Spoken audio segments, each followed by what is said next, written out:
Hello guys, in today's video I will be showing you how to change the currency on your account on Shein easy and quickly. So first of all, enter this application and then click on your profile.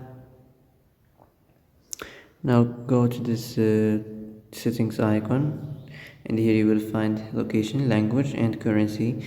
So click on it, and as you see here you can change it to USD, the US dollar, or the Europe euro, whatever you want, or you can make it keep it just dirham.